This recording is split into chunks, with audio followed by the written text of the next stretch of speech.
बताऊंगी। मैं श्रीमद् भगवत गीता हूँ। हाँ, मैं श्रीमद् भगवत गीता हूँ।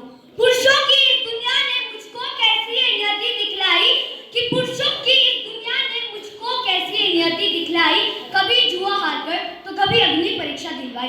कलयुग हो या सतयुग हो, इल्जाम मुझी पर आता है। कलयुग हो या सतयुग हो, इल्जाम मुझी पर आता है। घनी अंधेरी सड़कों पर चलने से मन घबराता है। घनी अंधेरी सड़कों पर चलने से मन घबराता है। नमस्कार आदरणीय मुख्य अतिथि महोदय जी, सम्माननीय गुरुजन व इस विद्यालय के मुख्याध्यापक महोदय जी, विभिन्न विद्यालय से आए मेरे प्रिय साथियों, मैं गुलशन चौहान GHS नया से आज आप लोगों के सामने एक महत्वपूर्ण विषय नारी सशक्तिकरण नामक विषय को लेकर उपस्थित हुई हूँ। दोस्तों, इससे पहले कि मैं इसके बारे में कुछ कहूँ, सर्वप्रथम मैं कहना चाहती हूँ कि नारी सशक्तिकरण का तात्पर्य क्या है।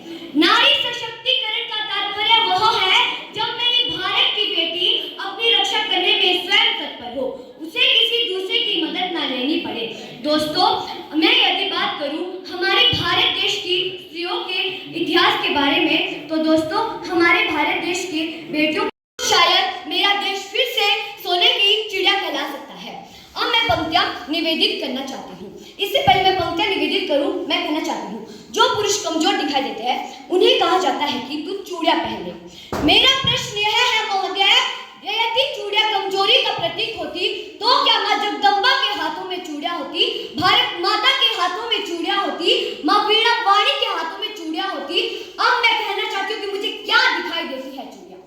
कलियों से कोमल हाथों का आधार दिखाई देती है कि कलियों से कोमल हाथों का आधार दिखाई देती है, तलवारों के बीच नाचती धार दिखाई देती है, रणचंडी का वे रणभेदी बार दिखाई देती है, जगदम्बा इस जीवन का सब सार दिखाई देती है, अगणित उन अंगारों का आकार दिखाई देती है, चट्टानें चिंगारे और अंगार दिखाई देती है, और तुम्हें भले ही ये निर्बलों का श्रृंगार दिखाई देती है, किंतु मुझे ये चूड़िया हथियार दिखाई देती है, हथियार दिखाई देती है।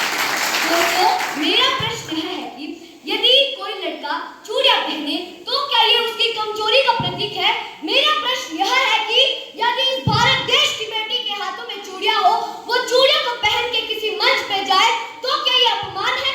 इस भारत देश की बेटी को चूड़िया पहनने का हक है। श्रृंगार के दिन उनका रूप पूर्ण नहीं होता।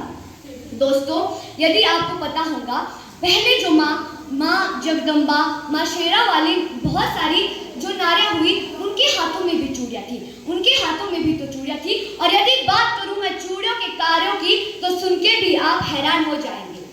अरे वीरता को बढ़ती इस भारत की भव्यता को करुणा के कल में सिखा गई है चूड़िया। वीरता को बढ़ती इस भारत की भव्यता को करुणा के कल में सिखा गई है चूड़िया। पुरुष की पारंपरिक तलवारें पढ़ा गई तो गरिमा की गोष्ठी लिखा गई है चूड़िया। गरिमा की गोष्ठी लिखा गई है चूड़िया। गरिमा की गोष्ठी लिखा गई है चूड़िया। दोस्तों, यदि आपके पास पता होगा चूड़िया कोई कमजोरी का प्रतीक, अब यहाँ किसी बेटी का बलात्कार नहीं होगा, बलात्कार नहीं होगा। अरे बलात्कार होगा भी तो न्यायालय जाते जाते तुम्हारे पैर घिस जाएंगे। इसलिए नारी को स्वयं इतना शक्तिशाली बनना पड़ता है कि वह खुद की रक्षा कर सके। अब मैं कहना चाहती हूँ कि किस प्रकार से कुछ दुष्ट हम पीछे धकेलना चाहते हैं। दुर्योधन है, दुशासन है, पग पग बल अवरोध खड़े। दुर्योधन है, दुशासन है, पग पग बल अवरोध खड़े। तिलकारी के अनुयायी है, शकुनी से शैतान बड़े।